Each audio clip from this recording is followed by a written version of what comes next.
So welcome, ladies and gentlemen, boys and girls, for game number 2 between 4 Minutes of Latvian versus, I don't know, SomethingAnime, I guess. I think that's the way you got to say that team name. I think I have to quickly restart. Actually. So I'm getting terrible frames right now. I don't know why sometimes it does this. Sometimes Dota just, I don't know, just starts crapping out on me for no apparent reason whatsoever. But a cheeky restart normally gets the frame rates fixed a little bit. But luckily it doesn't take long to load the game back up. Pretty speedy.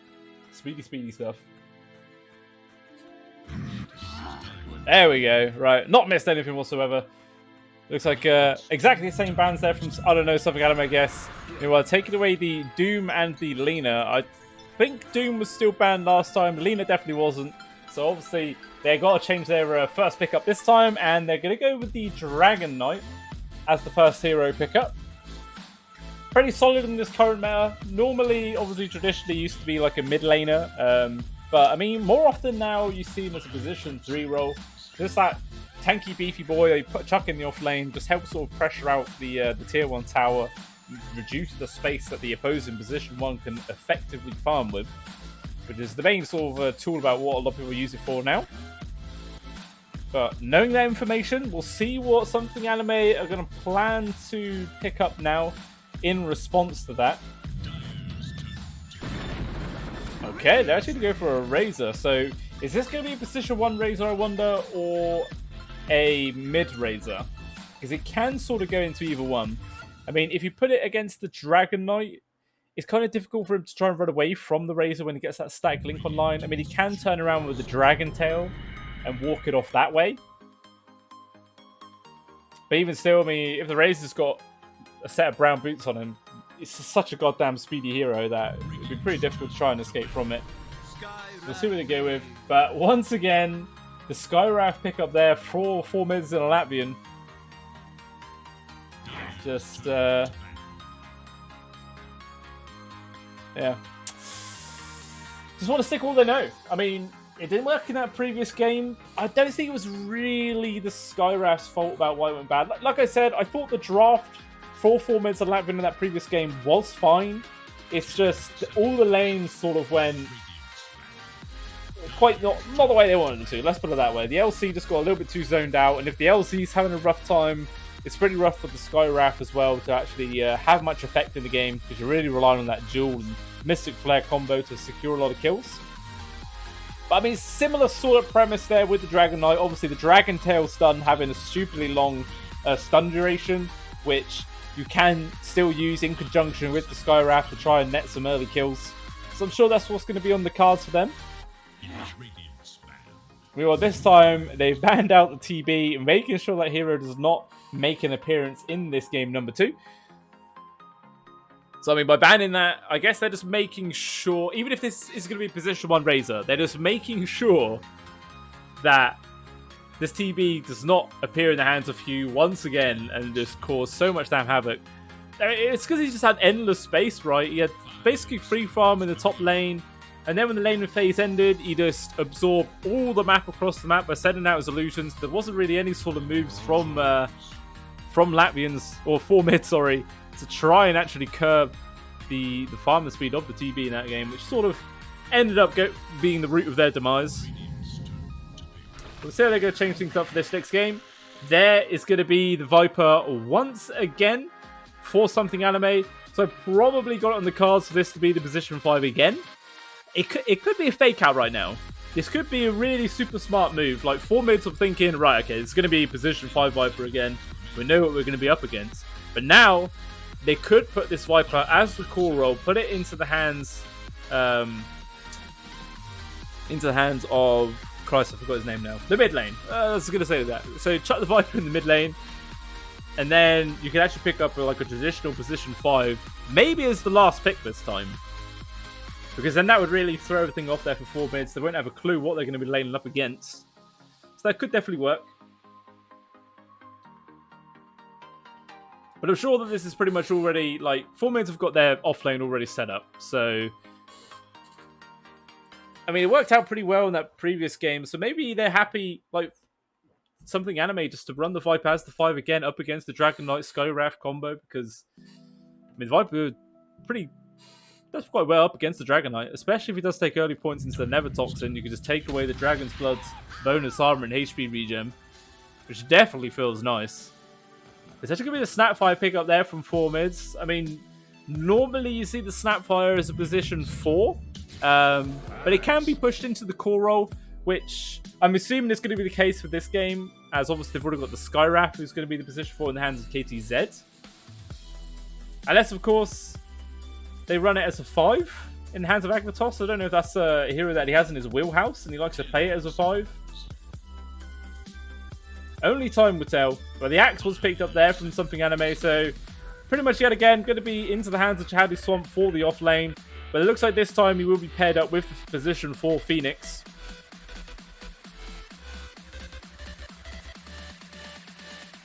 And we'll see what the 4th pickup here is going to be from 4 mids. So, I mean, it looks like they've got both their supports. I guess, I don't know, I guess it's going to be a position 5 Snapfire. Could be for the mids. Then it still just leaves the question open there for Something Anime about which sort of role the Razor and the Viper is going to be. I'm assuming the Razor isn't guaranteed to be the position 5 again. But they go for the Faceless Void there as their 4th pickup, so that's their carry already grabbed and ready to roll. And I think the decision for Miss East to make now, or try and work out, is whether this is a position 1 Razor or if it's going to be a mid Razor.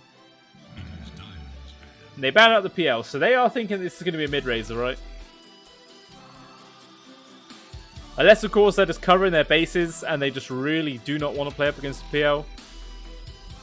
Obviously, here it does all right up against the Faceless Voids.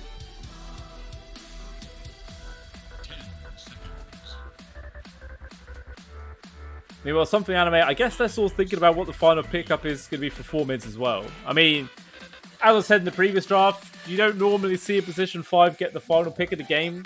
So they're going to assume that this Snapfire is going to be the 5 in the hands of Agnatos. In which case, they're just going to try and think out what to take out the hands of Frank. They take away his puck. Hero he did roll with in that previous game. And he did alright with it.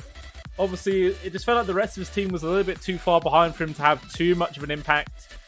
So that's why the counterpart of the Lina just felt a little bit more effective.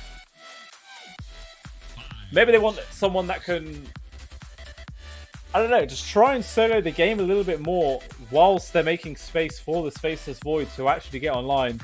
Enough to the point where they're able to do some damage. And even ban out the Wraith King. So yeah, they're committing to the fact that this Razor is going to be the position 2, sorry, for the mid lane. Maybe they just know that Hughes doesn't play Razor as a position 1, so they feel security in that fact. And then they're just not going to bother taking it out. Well, yet again, the Storm Spirit is the final ban there for Something Anime. I think it was... I can't remember who their other final ban was. I know one was a TA, one was a Storm Spirit. Can't remember what the previous ban was for Something Anime in that last game. So I mean, whatever that was, that isn't banned this time, could be the potential pickup of 4 mids, if it is in the wheelhouse of Frank, of course. I mean, you've already got like the Faceless Voids with the Mortimer's Kisses combo to do a ridiculous amount of damage onto whoever they catch in the Chronosphere, along with the Mystic Flare, if they really need that increased amount of magic damage burst to take them out. So maybe they just need some sort of extra reach. I mean, inevitably the Dragon Knight will be getting a Blink Dagger. The Faceless Void have the Time Walk. And still, maybe they need someone to just jump into the front and make some space. But you want like a normal ranged mid to help deal with some DPS in the Chronosphere. So it sort of limits your options down a bit. I mean, normally you go for something like a Lina, but obviously that was banned out by them earlier. I was thinking of Void Spirit. Obviously, dual melee cores going in pairing with a Faceless Void sort of seems counterproductive. But there's, of course, how can I forget about Invoker? Always a solid hero with a Faceless Void. Whoever he catches across the map, we're always going to have that Sunstrike to increase the damage output. So pretty nice pick up there from 4 mids. I'm liking that pick. But huge amount of reserve time now for SomethingAnime to really think about what their final hero pickup is going to be. And maybe they're thinking about themselves, whether they want to put this Razor as the mid or the position 1. Maybe they're not sure themselves. Maybe they picked that up at the start as a flex pick on purpose.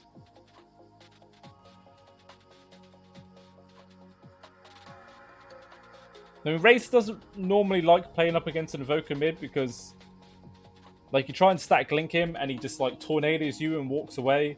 It's pretty much cancel out majority of the duration, which then could be more of a reason about why they might push the Razor onto the position 1.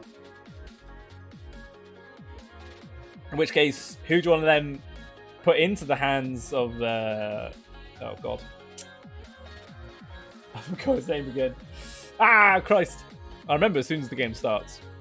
It'll just pop to me. That's generally what happens. But I mean, who do they want to play up against the Evoker in this mid lane?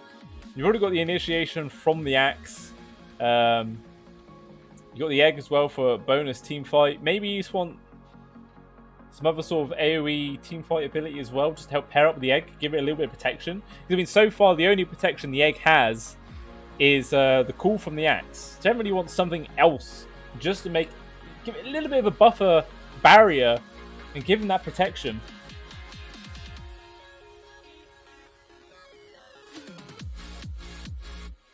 I'm not sure. I'm not too sure myself, to be honest with you.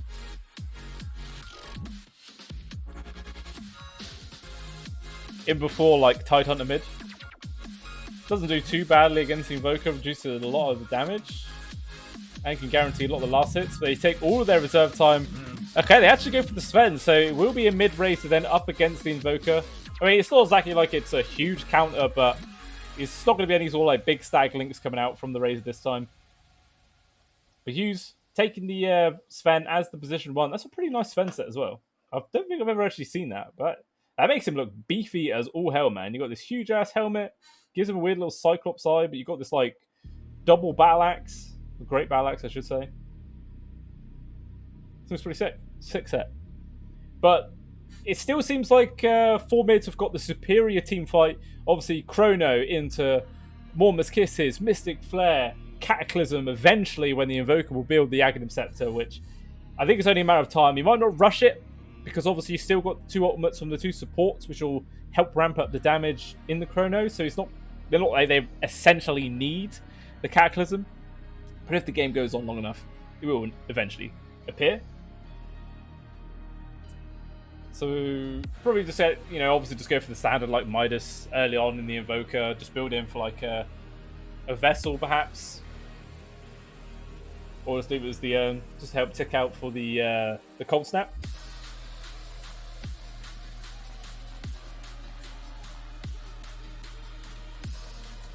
But yeah, I mean, I'm obviously hugely preferring the team fight from 4 mids, but it's a double-edged blade. Having the superior team fight means you are generally reliant on a lot bigger cooldowns than your opposing team. So if SomethingAnime can obviously have the read on that and they can utilize the timings where 4 mid do not have those big ultimates online, they can try and take fights then and would probably end up winning them if 4 mid actually try and commit and try and take some sort of counter fight. It's going to be a difficult one to do. My screen's gone black.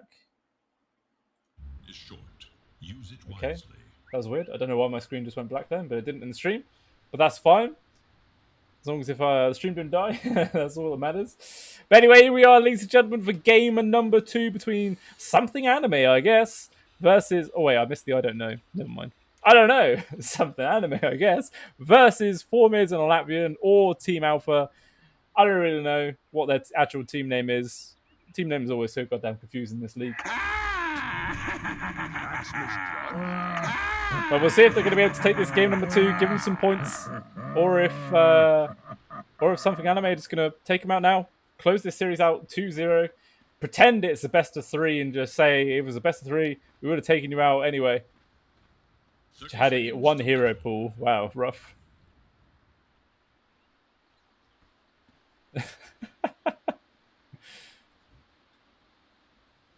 Never mind. Looks like the Axe was potentially going to be the mid lane there for SomethingAnime. they were expecting him to take the Ursa instead of the Faceless Voids.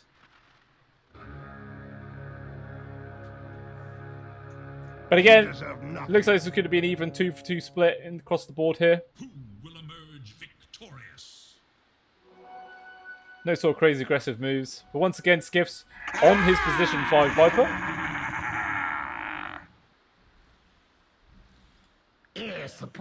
Well, I think is that just in range? I don't know if that's a... That is like just on the line, man. That is just... I think it's safe. It's safe! I don't know. Is it safe? Oh, I'm accidentally using pings for some reason. But yeah, I think that ward is safe. That is ridiculously close, but calculated. But even still, we'll see how this lane ends up going. Against up Agnatos. Actually, yeah, Agnatos is now playing the position 4 role on this Snapfire. So KTZ taking the Skywrap as a position 5. He actually just getting ran out by Mighty at the moment. Ran out of Fire Spirit, so allows KTZ to get the salve off. But even still, forcing that salve out early on is always a victory in itself. Mighty's just going to hold on to his and just use the tangos instead. Slow regen, but if you can keep those big ticket regen items alive for a little bit longer, definitely seems worthwhile. But let's see how this mid matchup ends up going. Frank on the Invoker up against Hazelnut on the Razor. Currently 6-0 to Hazel and 4-0 there to Frank. So only a very slight lead so far for the Razor. But obviously he's had a whole wave ahead right now. Nice little deny there from Frank, taking away that range creep. Move the camera. It's actually already going pretty damn nicely for Frank, actually. Just slightly ahead in CS.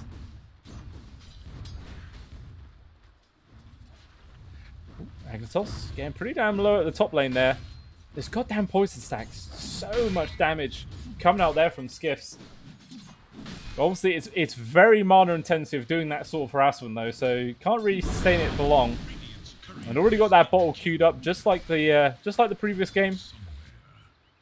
And Mighty once again snatching out Harb's courier there from behind the between the towers. So nice pickoffs there from him. Just limit the amount of items that Harbinger is able to bring out, especially with regen. He's alright for now with the 4 tangos still left online. Oh, Mighty maybe just found the kill onto KTZ there. The Fire Spirit's just connecting through the trees. He's going to double back, but the Spirits again gets the connection there with one more right click.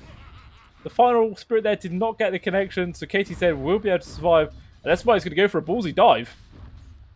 He's positioned himself, so he's actually going to dig himself through the trees here. Mighty's getting ballsy.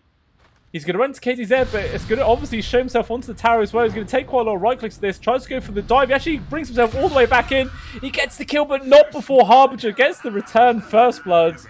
That did not go the way the Mighty wanted it to. That actually ends up panning out quite nicely there for 4 mid, giving that first blood over towards their position 1.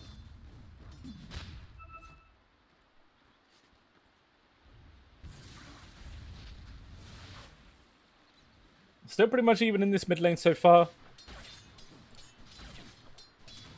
200 gold actually ahead for the Invoker at the moment. So just building a slight minor lead, see if he's able to keep that going.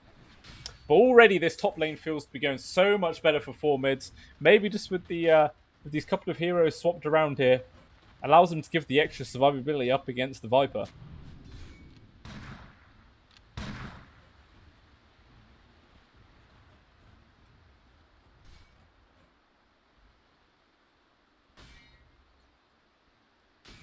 Muse is actually doing pretty nicely. At the top of the CS chart in terms of position 1s at least. Only slightly ahead of Harbinger.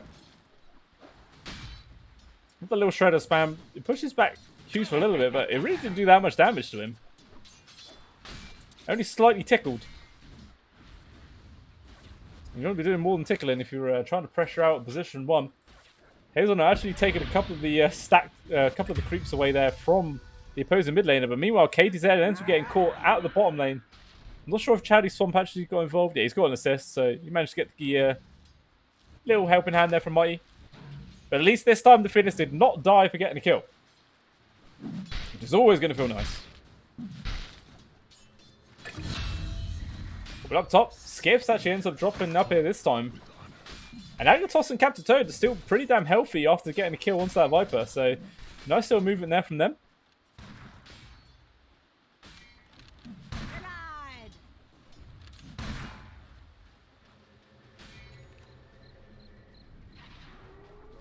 Still just a little bit short there for Skips to be able to get his bottle online. Would have been nice just TP back into lane, give Muse a couple of bottle charges, put him back up to full HP, full mana. Would have been nice.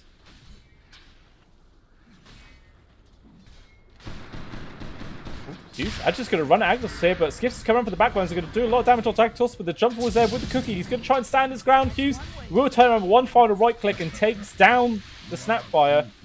Captain Toad was trying to do all he could, but he couldn't really do that much. And now they're going to counter run at him. It's going to force the buyback here on Agnes to TP back up to lane. They're going to keep trying to pressure into him though. The Fire Breath reducing a lot of the damage. He's going to keep trying to charge forwards.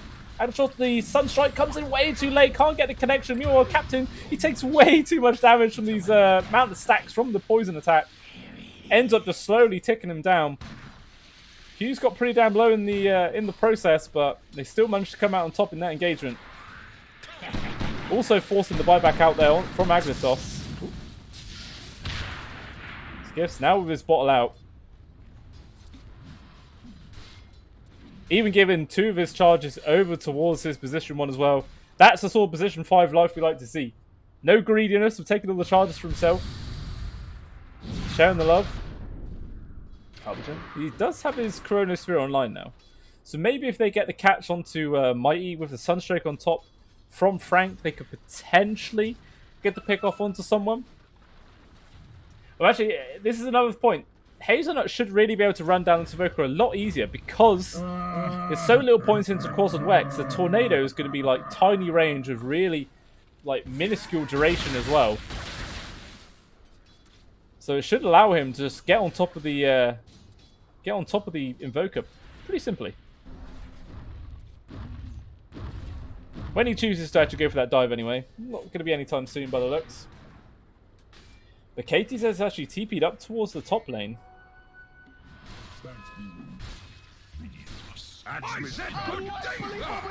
What just happened? Muse just pushing himself back into the jungle. And this high ground vision gets a spawn to Skips with the rotation that Katie said. Mantis snatch an easy kill, but Hazelnut's made the rotation himself. Agnetos immediately goes to the TP out. He's like, see you later, buddy. I ain't getting involved with this. Hazelnut just runs down KTZ there. There's no way you can escape those whips.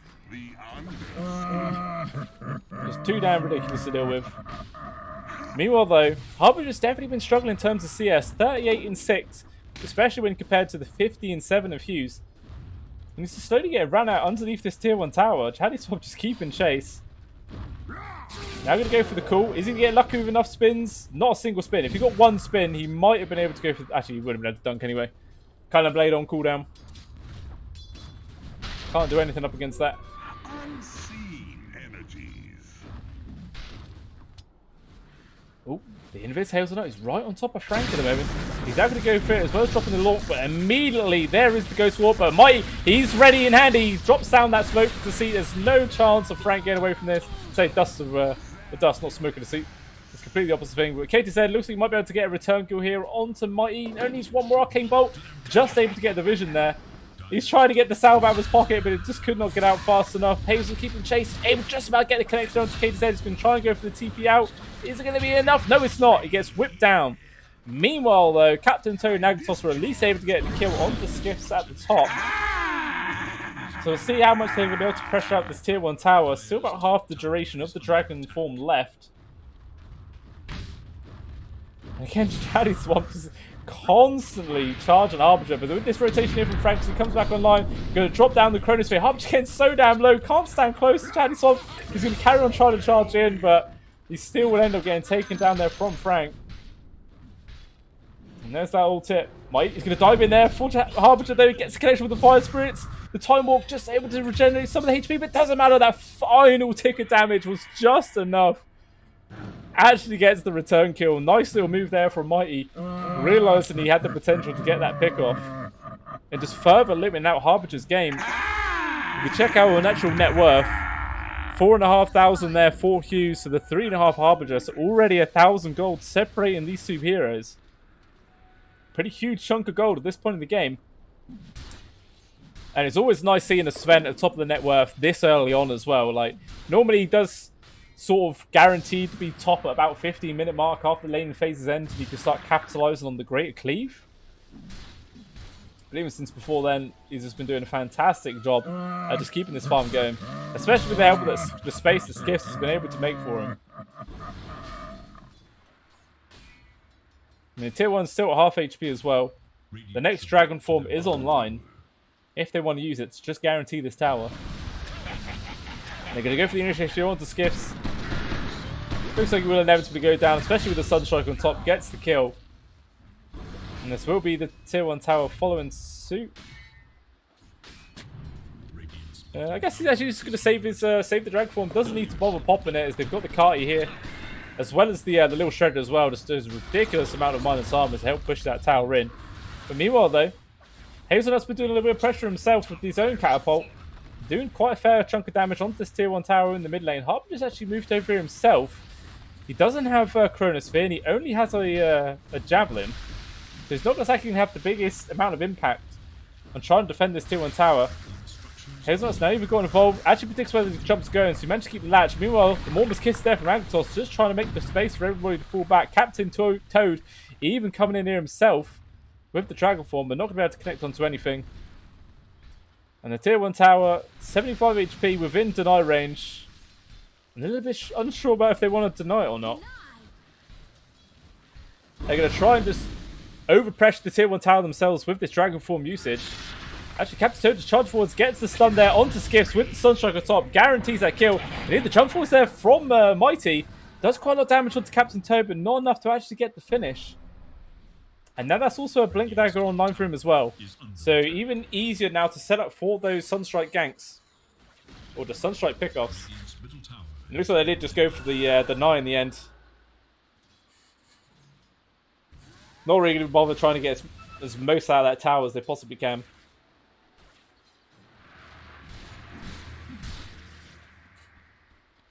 So he's got his Yasha finished up. I'm assuming he's going to turn this into an S&Y. No reason not to, really. Unless he wants to build a Manta. Manta on Sven, new meta? Nah, probably not. Manta's going to be a standard S&Y build. Harbinger still about 400 gold away from having his own Maelstrom online. Oh, the jump forward in the bot lane from Jihadi Swamps found KTZ hiding in the trees with the help of Skiffs. Doesn't really have damage taken down. The Mystic Flare doing quite a bit of damage in return. Even the Sunstrike, just barely misses Jihadi Swamp, who still manages to get the Color Blade Strike, finishes him off. The Cookie Fall there from Agritos on the creep actually gets the connection with Jihadi Swamp, as well as Captain Toad jumping in on the side. Takes down the axe, and that's definitely a favourable trade there for 5 mid. Or 4 mid, I should say. Just punishing the over-aggression there from Jihadi Swamp. I think if that Sunstrike was just a little bit lower, that probably would have guaranteed the kill anyway. Maybe even saved KTZ's life. But it's a hard one to aim. It definitely is. So once again, Skiff's going for pretty much the same build, going straight up for that Hooded Defiance. Obviously not going to be online as fast as it was in that first game.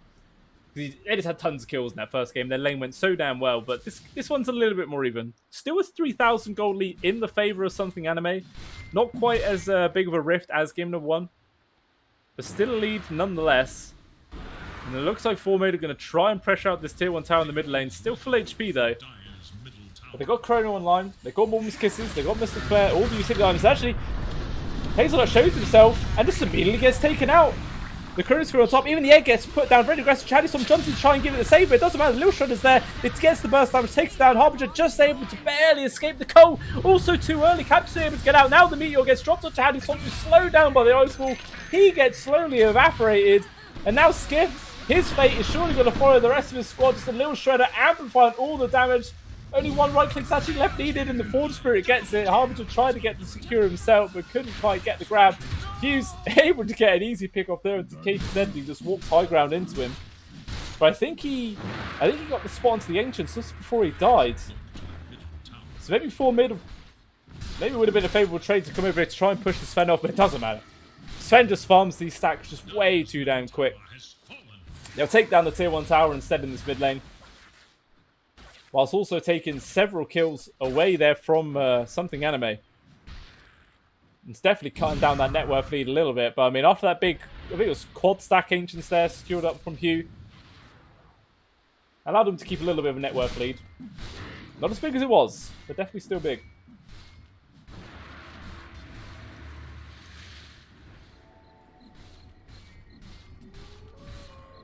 It looks like it's actually a Echo Saber queued up there for Hughes as well. Probably still go for his SY next. Akatos able to go for the TP out, barely survives.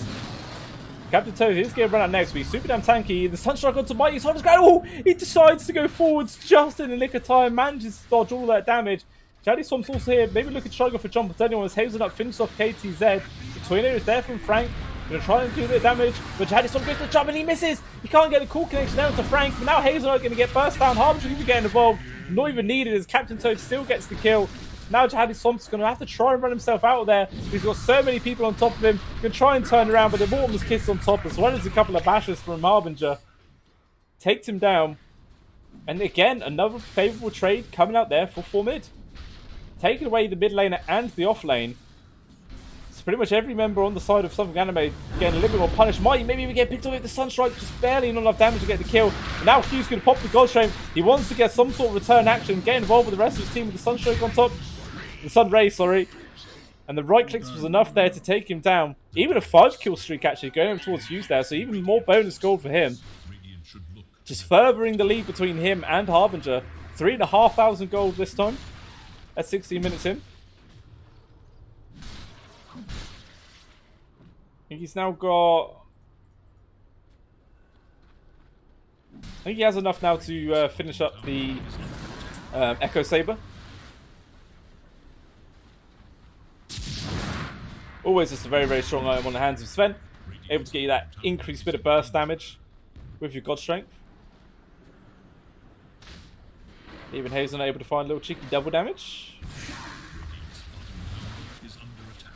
The big circle gets drawn out there from Skiffs. Maybe thinking about, maybe just showing where pretty much the majority of the enemy team is. Just Harbinger farming up here and KTZ as well. I mean, Chrono is online. I'm surprised they're not looking to try and use this in conjunction with the Warmer's Kisses. Up in 15 seconds, as well as the Sunstrike. It's pretty much guaranteed kill on whoever they find. Maybe they just want to leave this ability as like purely reactionary based, just in case Harbinger gets caught out in an awkward position. They don't want to get just beating the kill easy way, but Hazelnut looks like he's just found Agathos going to run down the snap by, but the jump force there of Captain Toad gets the Dragatail stun. Gives the space for Agathos to back on out. Only 95 damage stolen as well, and it looks like SomethingAnime trying to pressure in the tier 2. They will decide to fall back just as 4 mid. We're going to try and make some sort of counter plays. 4 heroes grouped up here in the middle, the Radiant jungle. Radiant's bottom tower is under attack. Everyone falls back from SomethingAnime. Nobody's going to get caught out this time. Bounty. Illusion. Pretty much everyone just falls back to farming.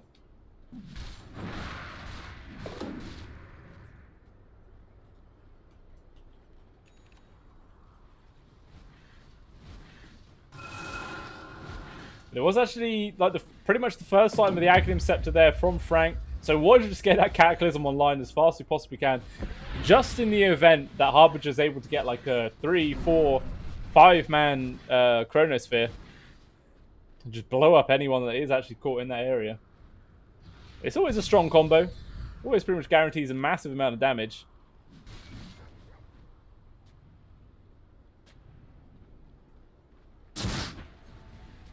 And you will have that coming out now. So I'm guessing this is going to be the time where 4 mid are going to look to try and go for some sort of kill now. With this big ticket item online. They're all still relatively spread up. Just Harb sat in the mid lane at the moment. Working its way on towards the BKB is this next item.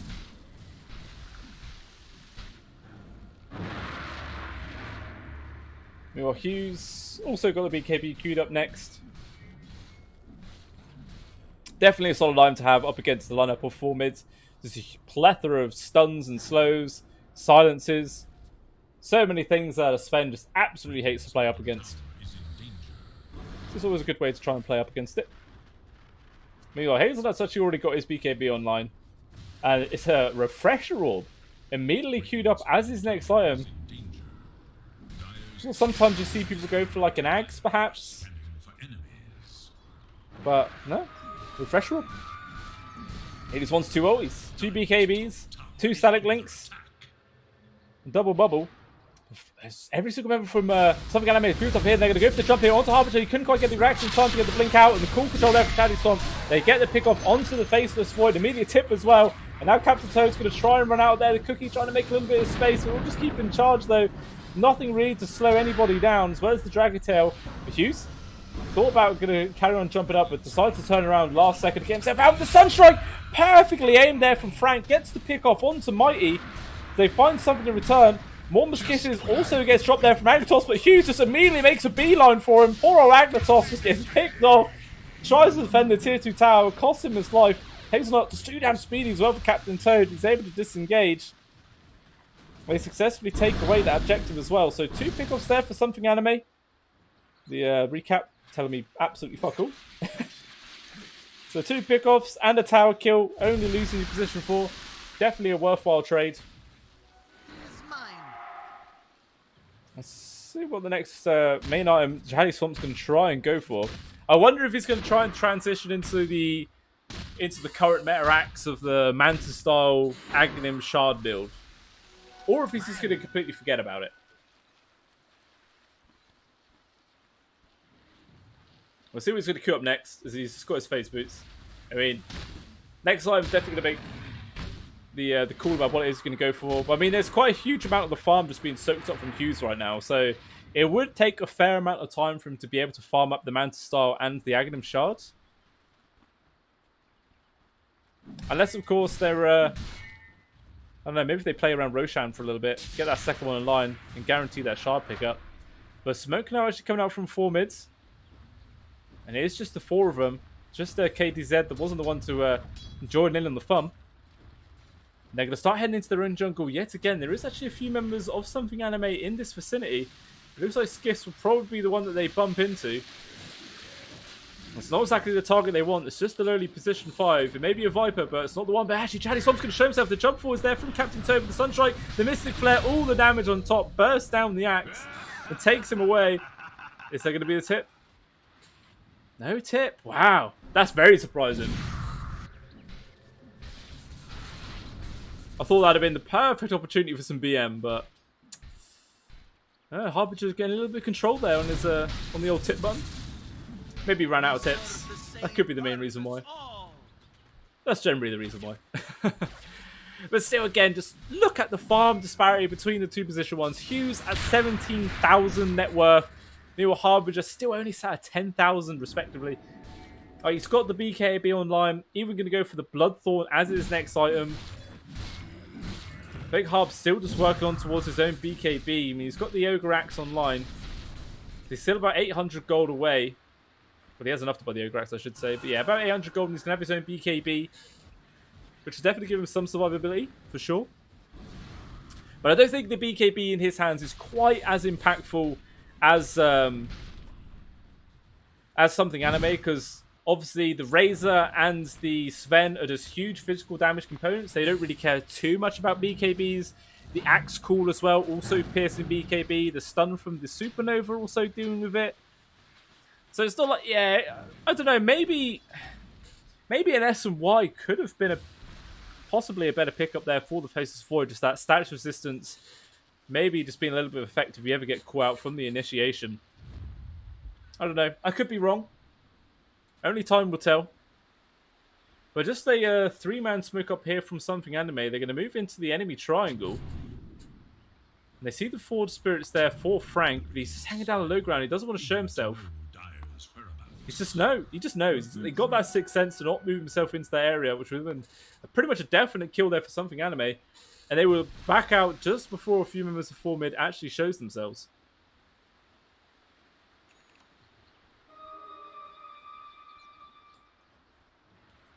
But I'm not sure which team benefits from this lull period. I mean, by the way that the Hughes is able to progress, I'm assuming this is going to benefit them, as his farming speed is just hugely better in comparison to the Faceless Void. But meanwhile, talking about that, Chinese sort of gets picked off at the top lane there. But it looks like SomethingAnime want to go for a return kill. Hazard's going to lead the charge there. Focusing immediately on Kate's head, just goes to the Super TP out. Isn't going to get on time. He does, as well as Toad. Both of them just bail out, dodging the initiation there from the Razor. That was also his BKB used up. And he also went for an A on this. Interesting pickup. I'm assuming it's just to deal with just a huge amount of magic damage burst coming from the hands of 4 mid. Like, obviously, it's the Dragon Tail into the Mystic Flare and the Mortimer's Kisses, the Sunstrike. Able to get himself out of danger when he gets caught from that, as well as the Chronosphere. So that definitely makes sense. I can dig it. I ship it. As Harbinger, he's actually going to go for the S and Y as well. Now going for the Sanj. Just want to get that BKB first. He's so close to his level 18 as well. He just wants that before he gets his next fight. That doesn't make a huge amount of difference. Only 0.5 seconds. But, I mean, 0.5 seconds can make all the difference. There's been so many times where if someone was just held in place for that tiny bit longer, would have guaranteed a kill. But yeah, he will get it now anyway. But neither team are really sort of focused on the Roshan just yet. 26 minutes in and anyone's yet to touch him.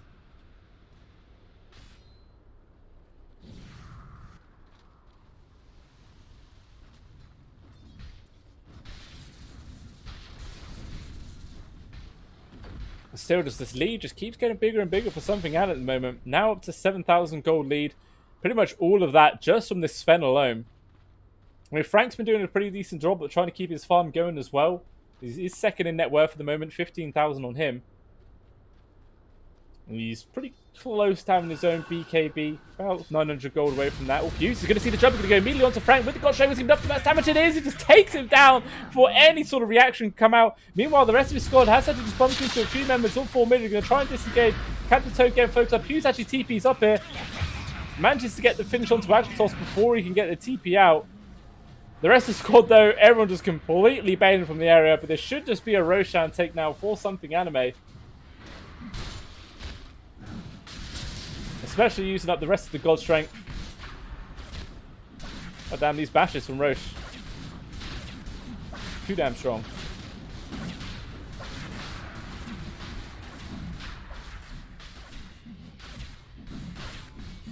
So Aegis, I mean, I guess they give it over to Orfuse. They could give it to Hazelnut as well. They will just give it over to the Sven. Why not? And now he's just going to go back to farming for at least another 55 seconds until his next God Strength's back online. And he's actually just going straight up for the Swift Blink now as his next item. He's got enough for the Eagle Song. 1,700 gold away from this fully completed item. I mean, it's a disgusting item as well. Having an Imclaw on him guarantees 130 damage percent, like crit on top.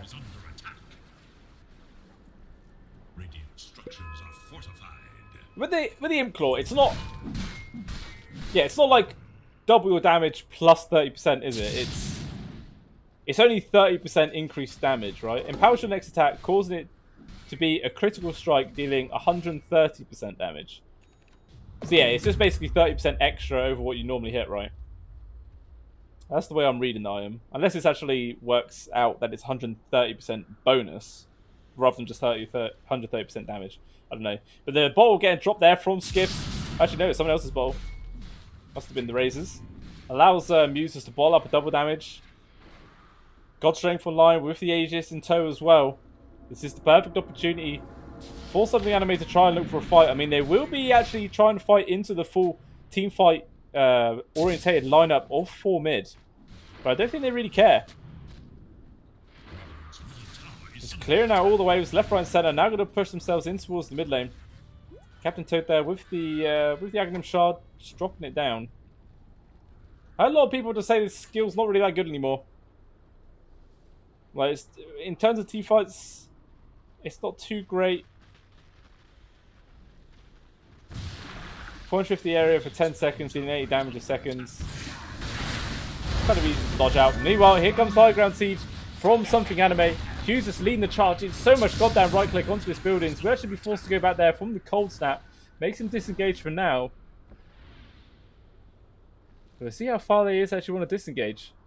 And they've already used God Strength for this. Then maybe we're going to try and get something else a little bit more out of this. Going to flick immediately up into the high ground there. But the initiation there from Captain Token to try and lock down to Hughes. They get the first light taken out. God Strength also now being used up. They're probably going to immediately drop the Chronos on top of it. And yes, they do. Mormon's Kisses plus the Cataclysm. Just too much goddamn burst damage. Needs to get super low. They hit Sun Rays. Keep him alive now as well. Charlie Swamp in the back lines. They keep him alive. Mighty's not going to be so lucky though. He's starting to drop it down. Charlie Swamp's getting pretty low. Going to walk out onto the side there.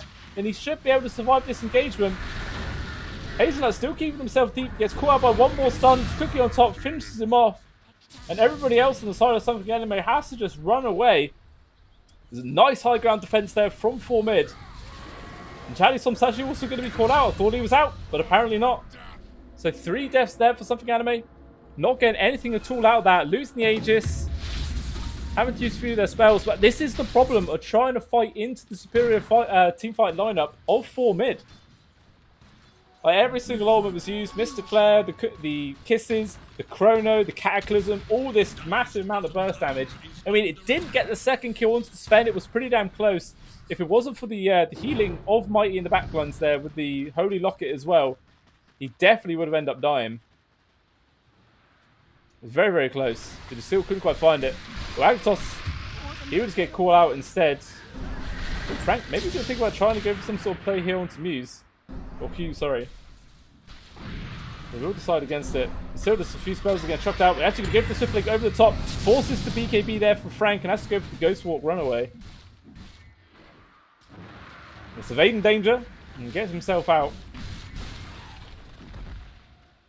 So despite the fact that it's like 11,000 gold now separating him and Harbinger, the thing is, there's a huge amount of weight on Q's shoulders to carry this game. Meanwhile, Harbinger doesn't really need to be big, super fat. It's just his ultimate they really need. Pretty much all of the damage that they're actually able to kick out are from their spells and abilities, from the supports as well as the Cataclysm. So not really super reliant on this Chrono, or just the Faceless Void in general being super farmed.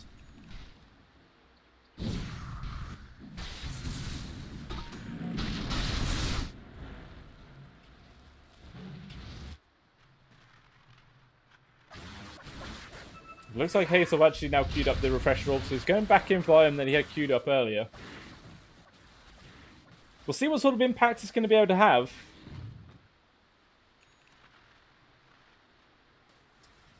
I'm not too sure, to be honest with you. So even in that last engagement on the high ground, they couldn't really get involved that easily. But SomethingAnime has sort of lost their time to take another engagement. Every single element is back online for 4 mid. Or TeamAlpha, I don't know. It's one of them. Which one? Don't ask me. I don't know. So 3-man smoke up here from 4 mid / TeamAlpha. Let's see what they're able to find with this. Maybe they just want to get some wards down around the Roshan area. Not really. Doesn't look like they're actually hunting for anything. They're all split up right now. So not going to find any sort of key targets. Both teams just really dodged each other. I thought maybe this is the time where 4 mid would actually actively look for an engagement, seeing as how they have all of their big ticket abilities online. But I mean, the Sven's going to reach a point where there's just nothing else he can buy. He's going to be max slotted pretty damn soon. Hurley Swamp actually also getting called out there from Harbinger and the rest of the squad. So now they've got that 4 versus 5 situation, not even having to use any of the big ultimates, it's just the Dragon form. Oh, that was a little jump there. I don't know if that was me or the server. I don't know.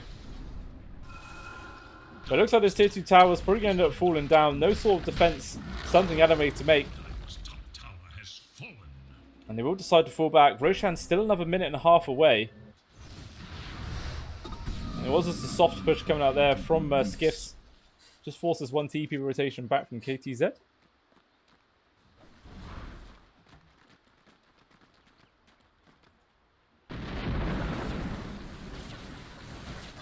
Okay, so he actually swapped it out. Again, alright, AC definitely seems to make more sense. Normally it's an item the Sven would buy, but I guess if it's something you can dump on a different hero to purchase, you can then save the slot for a much higher ticket item. I mean, he's going for the Manta style, which is an interesting pickup. I guess it will be...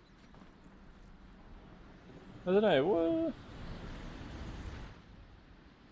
What is the actual main point of getting this Manta style this game? I mean, I guess if you get caught out from like a Mystic Flare, you can try and like you're stunned. But if you're stunned, you can't even use the Manta style anyway.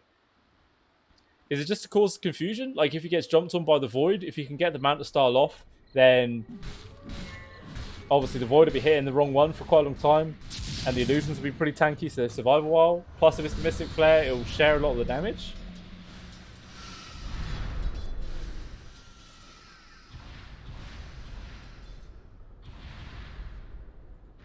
So maybe that's the sort of idea that he has by picking up this item.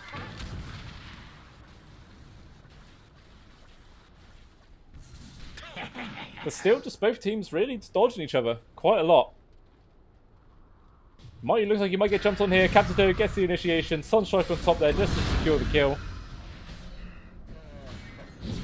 So another little team hero advantage here. But it looks like they're going to find the return pick-off here onto Agnatos. We say we get the 4-star as well as the cookie up to the high ground. Well read. And in comes the retaliation here from Frank. Gets the Cyclone with the meatball. Gets dropped on top. The Mormon's Kiss is actually getting committed here just to get the kill onto the Viper. It forces the buyback from Mighty. And it looks like they're not going to find anything else from this, as everyone else just disengages. The double damage now into the hands of Sven. And Roshan, it's actually a super quick respawn. He's already going to be back up. No one's going to scout this out, though. Actually, no, Hughes actually send an illusion into the pit. If he gets a spot on this with this double damage, they see it. That's surely going to be their target. It's going to die so quickly with the God Strengths on top. But they're actually just a little bit skeptical about trying to make a move into that pit without any sort of decent vision in the area. They could just put themselves into a really terrible situation. So they'll decide against it. I mean, maybe they could have gone for it, though, because pretty much every member of 4 mid was not in the vicinity. They had all split up to go do their own thing.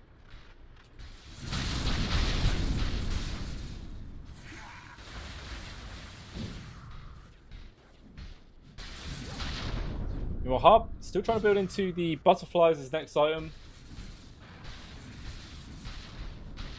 Got 2100 gold away.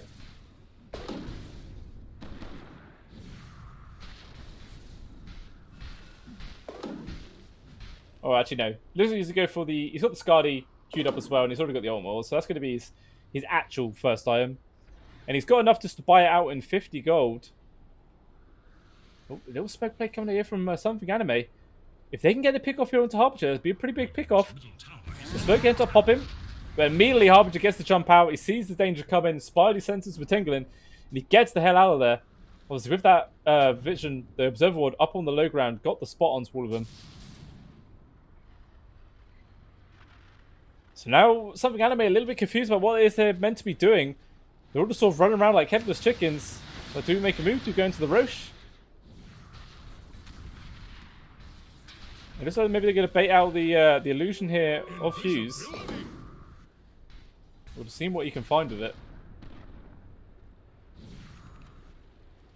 But even still, he's 6 slide and he has another 3,300 gold just sat in his pocket. Like, does he just go for a Moon Shard? Perhaps?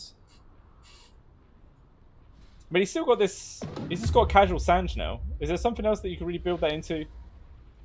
Like, that would actually have much bigger effect. It's just Heaven's Halberd or back into an S&Y. Halberd doesn't really seem like the best time to bother building into him.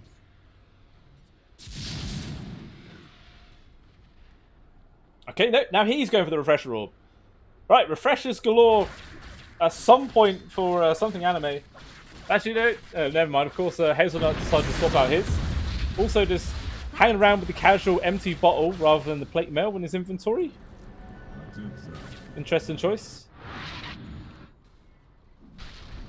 A little wraparound play here from 4 mid, just moving into the dire jungle, making a little bit of space. Might bump into Jihadi Swamp here. But both teams just making sure they have constant hero presence in this top. Ooh, jump forward Jihadi Swamp, he's got the cooldown onto Harbinger. There's no sort of follow-up damage. Now he's going to try and go for the re-engagement. Misconnect gets up with the BKB immediately there. Cancel out a lot of the engagement. The Dragon Tail just to hold back Hazelbutt for now. And even the cookie out. So, once again, a little engagement, but no one's going to end up dropping. Both teams just disengage.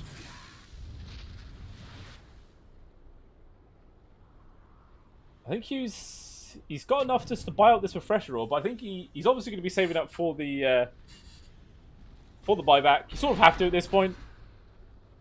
At this sort of stage into the game. To die and not have buyback would just feel so goddamn disastrous. Oh, Anktos is going to get spawned to the ward, but immediately gets jumped there from Chatty Swamp. Can try and burst him down, but it's not enough damage just yet to get the kill. Harb's also getting run out there from Hazelnut. The Tornado making a bit of space. The Chronosphere immediately gets on top of him, but Aeon Disc going to make a little bit of space. The Cataclysm on top. Double Cataclysm is get Refresher Orb there, but has the burst damage. They take him down. Meanwhile, though, Chatty Swamp was able to find Agratos in the back lines.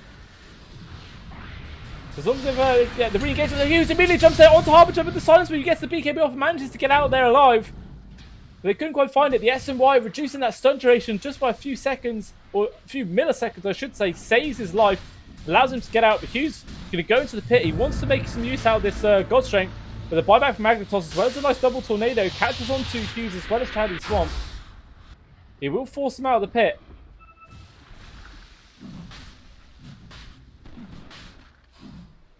Now Hughes, yeah, he realises that he needs the God Strength up to take this next fight, so he's not going to bother saving up for buyback. He can't just allow this Roshan to fall into the hands of 4 mid. It's a risky play, but I think it's an essential risky play. Harbinger's just going to start things off here, but jumping into the pit. It's already down to half HP. I'm not sure if SomethingAnime realised what the HP status of this Roche pit is. But it never toxin. I don't know if that actually gives vision or not. No, it doesn't. So they have no idea what the HP situation of this Roche is, and they're going to get in there too late. So it's already going to end up falling. Aegis Cheese going into the hands of there, but Chatty Swamp tries to get the grab, but he gets countered out by the Dragon Tail. Mystic Flare bursts him down. And now everybody else on the side of SomethingAnime has to fall back. Nothing they can do. But pretty much every single big ultimate is offline now for 4 mids. They've got to be careful. Any sort of counterplay now from SomethingAnime can definitely end up being a disastrous engagement for them. But now they're feeling it. They've got Aegis, they've got Cheese. I think they, yeah, even Harbinger took the shard onto himself as well. With the Alacrity, the takedown tower is so damn quick. And they're just going to counter push it. They want to go high ground now. They see the Axis down. They think that's going to be a big enough advantage to try and take something out of this. Hughes is meanwhile pushing in the bot wave, as well as Hazel pushing in the top. But I think they're still going to end up losing their middle set of barracks if they carry on like this. Hazel will TP back now. The Hughes is coming in the back line, so they're going to jump forward. Oh no, the Tornado actually destroying a lot of the damage. They couldn't quite get the finish there onto Hazel. It was Aeon Disc would even pop at the end. Not that it was really necessary. Hughes actually ends up going back down. Doesn't want to bother trying to engage. Wants to try and maybe take something else in return. Even going to pop his God Strength. Takes down the tier 3 super damn quick. There's going to be a few TPs getting back. I don't think anyone's going to be able to get any cancel. Can they cancel anything? Chatty Swamp, no, he can't get the cancel. That Harbinger is also going to complete his TP. He will escape. Meanwhile, Hughes does get a kill, at least onto Agratos. But with the Mystic Flare, they secure the kill onto the Sven.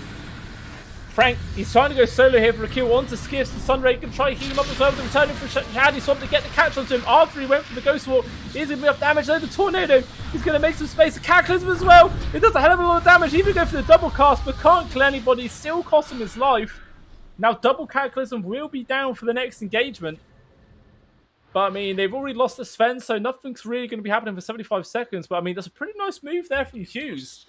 Gets the tier 3 as well as the melee barracks, plus actually taking out Agratos before he was able to die. So, not really that bad of a rotation as well. Plus, also the fact that it forced everybody off of their own set of barracks to keep them alive. So, pretty clutch moves there from Hughes. Hughes? It's Hughes, isn't it? I'm pretty sure it's Hughes. Oh. Hazel with the invis. Oh, there is a... They have vision onto him though, so they've got the catch. The Mystic Flare, but the full staff gets him out of danger for now. Pops his BKB, going to try and retreat the egg. Also going to make a little bit of space. Chatty Swamp! His blink, it didn't go off. His cool gets completely wasted. I don't know what cancelled it.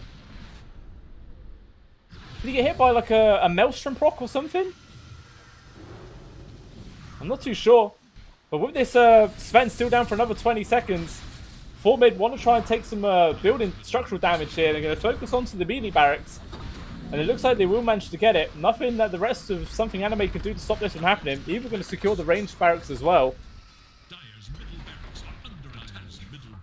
So nice quick moves there from 4 mid to secure that objective. Your Skiffs was just pushing in the bot lane. But now Harbage is actually starting to feel like a bit more of a threat now. Starting to really build up that net worth. Also has enough just to buy out a Butterfly right now. Which he probably could do, seeing as though he still has the Aegis on him for another minute and a half. Gold is a great conductor. Actually, no. He's going to swap out and go for the Satanic instead. So he's choosing to go for a little bit more survivability. But actually, I missed that. In the Radiant jungle, they found a pick off there onto Captain Toad. Probably took a few of them to do it. As well as God Strength was actually popped there from Hughes. He's just going to carry on running down this bot lane. Oh, it's always disgusting. One swipe just completely evaporating the entire wave. Ooh, Skiffs. I think I just saw the tail end of Frank there.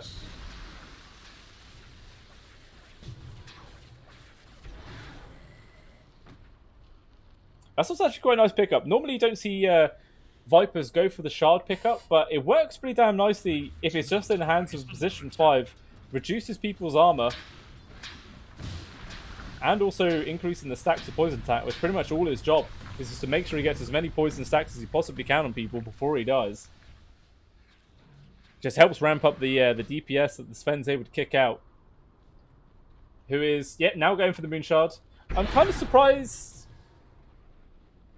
Like, maybe he could just go for the Agnum Scepter. I know it's not really meta anymore, but why not? I mean, it's not like he's really struggling to get on top of people. It's just he gets locked down and they just manage to evaporate him before any sort of save can come out. I mean, that is also the downside of SomethingAnime's lineup, is they don't have any sort of way to disjoint this sort of overwhelming amount of lockdown damage that they do have. Unless, of course, Mighty builds an axe. And then, if you can get the grab onto someone who's about to get blown up by all that damage, you can try and catch with it, and then hopefully someone else can come in for the re-engage to keep the egg alive. That could be kind of legit.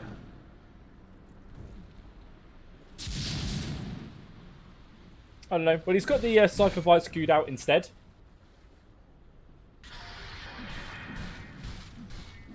Which is always a handy item to have. Just increases your lockdown. Helps you get the grab onto like either the Faceless Void, the Invoker, or just anyone really. Anyone in general. A pick-off's a pick-off. Any sort of hero advantage is pretty damn good. Especially seems how all of these heroes are quite essential to the amount of DPS that are able to pump out inside the Chronosphere.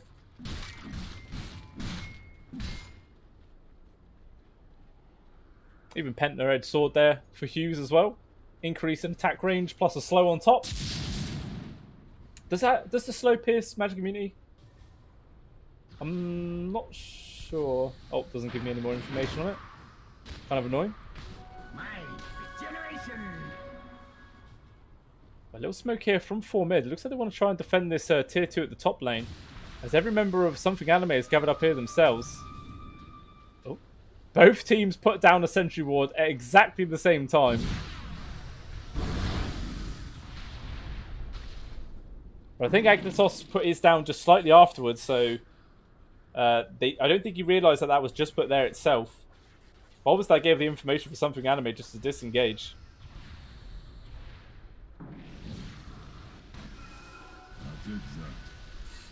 But still, just both teams just really anxious about trying to take any sort of fight. Any slip up at this point could really be quite costly, but every single person in this game has a buyback. It's just Agnatos that doesn't. And he's actually, I guess he brought out the Sanj to try and go for this Heaven's Halberd build. Which is definitely quite nice up against the Sven when his BKB is off cooldown. Or on cooldown, I should say.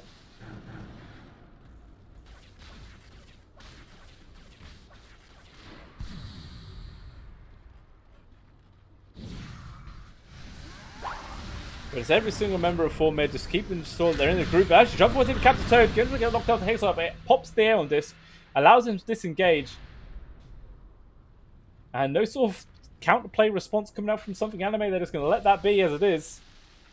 But now on disc on cooldown for another 100 seconds. If they do that again, they should be able to actually get the kill onto the Razor. I mean, there was the Force Staff to give him a little bit of space. But even still, this feels like just a big war of attrition. Roshan up in 1 minute 30 seconds as well. And that'll be That'll be Aegis, Cheese, and either Refresher Shard or Aghanim's Blessing. Which could be quite nice. Oh, Chatty Swamp's got to go somewhere. Harbinger's going to do it as well. Handy break for everybody. Everybody's happy. But yeah, I mean, I think then if it's the Aghanim's Blessing and SomethingAnime get it, they'll probably then will give it over towards Hugh. Just to give him this little bit of extra reach, get on top of people, it's that tiny bit easier. But actually, an E-Blade finished up for KTZ as well in the position for Skywrath. And also got the Octarine as his next time as well, just to increase his spammability of all of these damn spells. If they weren't spammed enough already, they will be pretty damn soon. And I think he's got enough to buy it out.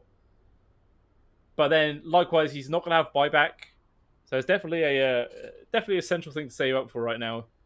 As I said before, absolutely everybody's got it.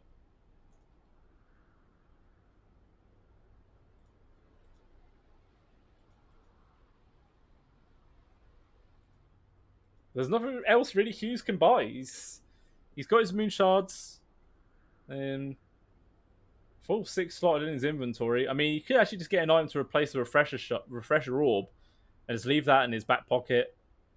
Maybe he needs to get a maybe he needs an MKB because this butterfly that will be coming out from Harbinger as his next item, who is also 6 slide. I'm surprised that Harbinger doesn't just make this Maelstrom into a Mjolnir.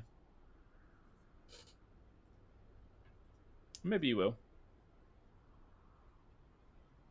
You know, just a casual Soul Booster sat in the back pocket. Soul Booster plus a Spirit Vessel.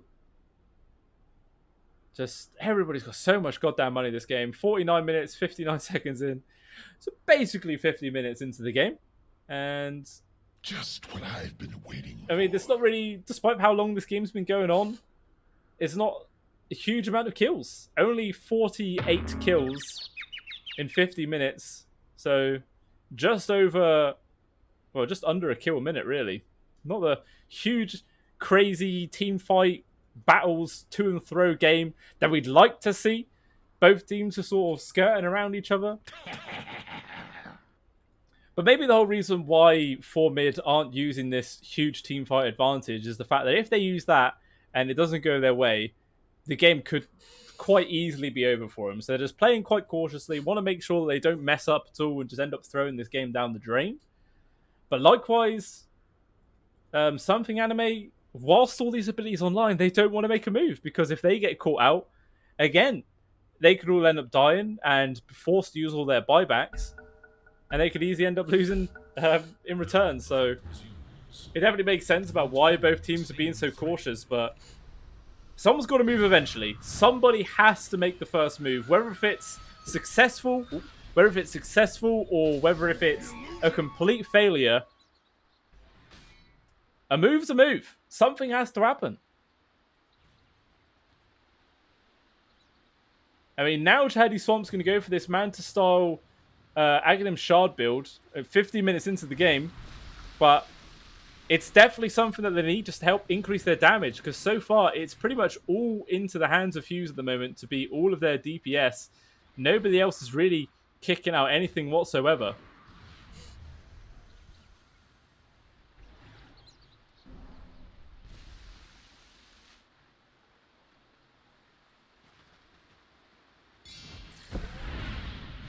Both teams are just trying to shove in what waves they can. They're not able to really game up purchase from that. Just end up funneling more money into the opposing team.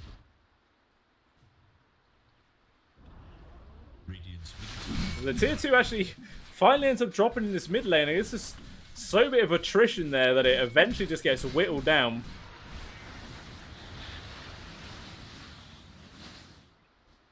Ooh, Skiff's just walking up high ground into a lot of vision here. He does get a spot onto the reservoir. He's actually got Scardy on live. Now they're going to go for the jump onto him. No sort of anybody else on the side of SomethingAnime nearby to try and lend a helping hand. He gets the glimmer, he gets the flicker as well as the 4-star out, but not enough to keep him alive. They actually just snatched the gem off him. So 2 gems on Agritos. He's got super reveal right now. He can see everything. And now, that's just the key for Harbinger to go straight into this Roach Pit. As they got the hero advantage, they could see what sort of damage they're able to do. And already it's down to half HP, and it doesn't look like SomethingAnime going to bother at all to try and stop this from falling into their hands.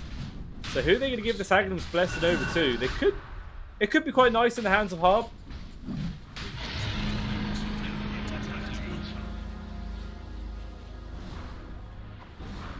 Like if he gets the Blessing, it guarantees that instant bash stun when he jumps into someone, which is always nice.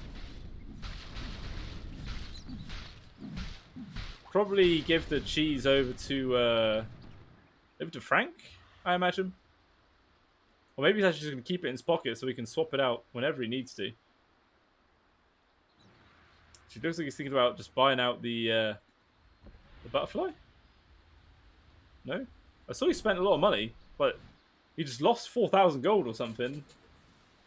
But nothing actually appeared in his inventory. Oh wait, did he just go for Satanic? Did he already have a Satanic? He already had a Satanic, didn't he?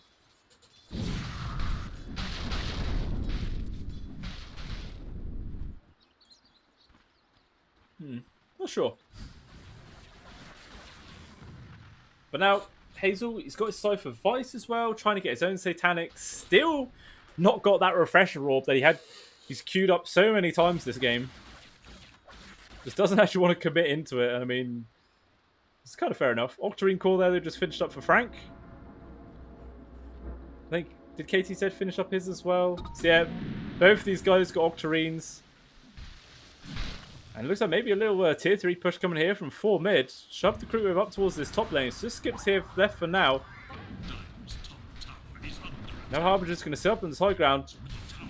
The Hughes, he's trying to do some damage himself. Battling up against the backdoor protection. Will force one TP back, but actually got cancelled out. And there's a creep wave pushing this bot lane, so he's going to get back in there. There's not going to be any sort of tower protection to keep it alive for now. But the rest of his squad's going to try and hold back the storm. He's sending in some illusions just in case there's some people waiting around. There's nobody there. He could just go in and completely take out Sarah Barracks. Meanwhile, the rest of his team's making a move. The Chronosphere catches 3. He comes with double characters and blows up onto Skim. But having some keep alive with his own A on this.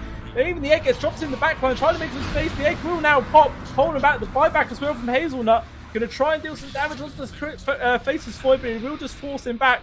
Meanwhile, Hughes able to take down the tier 3 tower. Half the damage onto the melee barracks as well. And a TP back as well from the Dragonites. It's just KTZ who's left all alone. This poor man just abandoned by the rest of his team. And it's not going to be any sort of chance for him to survive this, as he will get taken down. And now Hughes TP's back to his base to join the rest of his team. The action's already over. I mean, done a bit of damage, done some tier 3, done half the damage onto the melee barracks, but that did cost the buyback onto Hazelnut. So if they can find the pick off onto this Razor, that'd be him gone for like 2 minutes. And maybe that'll be enough time for them to make some serious magic happen. But I mean, there is still another 100 seconds without this Chronosphere, and he doesn't have any sort of Refresher Orb or anything like that. Oh. See, they found the initiation here onto Jihadi Som. Going to be a lot of damage. Even the jump forwards have Captain Toad with the stun, and they take down the axe. But Hughes, he's found Frank in the back line. Isn't going to be enough damage to burst him down his slot. He's going to get the BKB off and try and run away.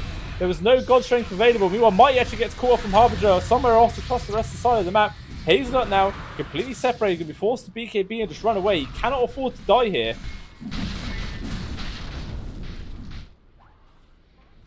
But quite a few pickoffs there for 4 mid. Although it is like all on their side of the map, so they don't really have enough time and space to like take loads of objectives off of this. And Hughes is going to carry on shoving in this mid lane. He does actually have his God Strength backup online. Just going to send his illusions to help push in this mid lane. And Frank's the only one sat back here, defending this for now.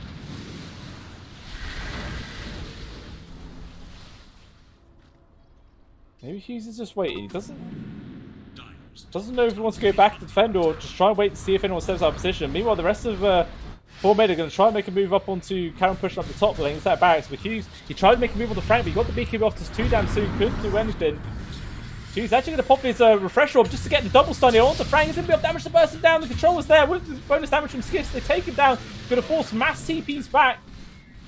And they'll both just disengage before they get caught out. Harbinger is trying to chase down Skips. but he'll make it out alive. Meanwhile, though, the entire set of barracks has already been taken down. It's just the ranged barracks left.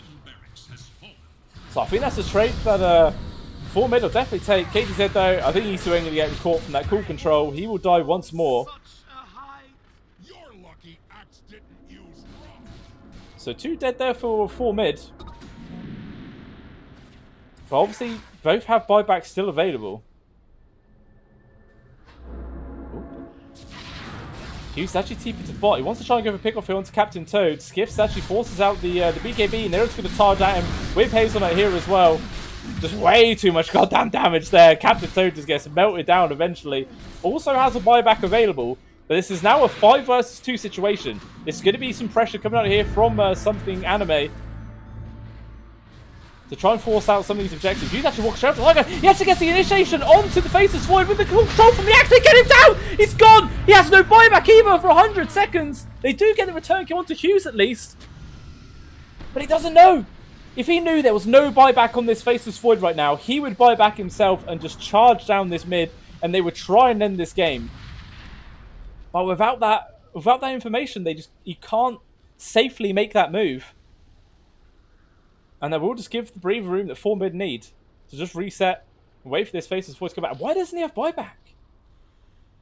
He's actually was just short of it by a few hundred gold. And they're actually going to go for a smoke play without their Sven. I mean, this is a move that 4 mid will definitely not be suspecting. We'll see who they get the grab onto. They're going to wrap around through the bottom set of barracks. They go for the jump here. They got the grab onto Agritos. Charlie Swamp goes to the cool control. He does get to grab it. They will take down the Snapfire. He is gone. They will have to buy back though. And now they're going to focus on to KTZ. They see the Faceless Voice not buying back. Surely that's going to be information they know. The fact that he doesn't have it. He would have surely bought back if he did. They're going to focus down on some immediate barracks. They take this objective away. Maybe they might counter pressure him for more. This Faceless Void's still dead. Even if they just force his own buyback out, I think they'd be happy with that. So Hazel's going to start beating into the tower. Trying to make some space there with the Tornado, but doesn't catch onto anyone. Now the Dragon Knight's back. They've already lost 1 tier 4 tower. They're going to focus on the next jump force there from Captain Toad. With the Meteor as well coming out on top. Actually going to pop his Aeon Disc as well. And now they will disengage. The Faceless Void back up in only a few seconds. His cooldown is buyback as well, just coming up. Not when it was needed whatsoever. But now, as soon as there is a team fight win for SomethingAnime, they could just go mid and end this game. They haven't got fanning around trying to go for like mega creeps or anything like that. So the game is definitely a little bit more streamlined for him. Well, Hughes is just endlessly just split pushing, throwing out illusions. Now he's obviously going to sit at the top lane, as this is the only place there are any objectives left. Oh, maybe they get the spawn onto a Captain Toad. Actually, they see quite a few people with this vision. They're going to go for the jump onto him. Hub just sat in the backline, just waiting to see if they all come together. Hughes is waiting around. He's not going to jump into it. Now he's going to immediately jump onto the backline. So he's going for the Frank, but he can't quite get it, as they already knew that the Chronosphere was dropped there from Harbinger. They're trying to focus onto something. Now they're going to control it. They take him down. Gone for 100 seconds. This time he does have a buyback. The Hex there from Mighty as he was flying by. Gets the grab onto the Dragon Knight. He is gone. It's going to force the buyback there from Harbinger. And now, there is just that big objective. You kill this Faceless Void, you just win the game. The position is critical now for Harbinger, and he doesn't actually have a refresher orb. He actually has enough money to buy it if he can get his courier successfully to the secret shop. Where even is his courier? He's not even moving it. I think this is the time that you would get your courier, you would just run it up this side of the map, try and sneak it past, and then just hook around, get your refresher orb, and get back, because there is no point saving this money now. Actually, just what did he buy? He bought something else. What did he buy? I don't even know. He did actually get the pirate hat. I've just noticed that tier 4s are actually up online. It's just the pirate hat as well as the Book of the Dead. They're on the other side. They got their full set. Stygian Desolator with everything else, but the push is coming out. They want to try and close this game out now, or at least Skips is. Just solo harassing this tier 4 tower all on his own. The rest of his squad doesn't even need to get involved. Look at this long-range damage from this guy. There's nothing they can really do to contest it. The tier 4 is pretty much all you can drop. The Dragon Knight's been forced to use his buyback now. Well, the creep wave was pushed in at the top to try and start pressuring this tier 3.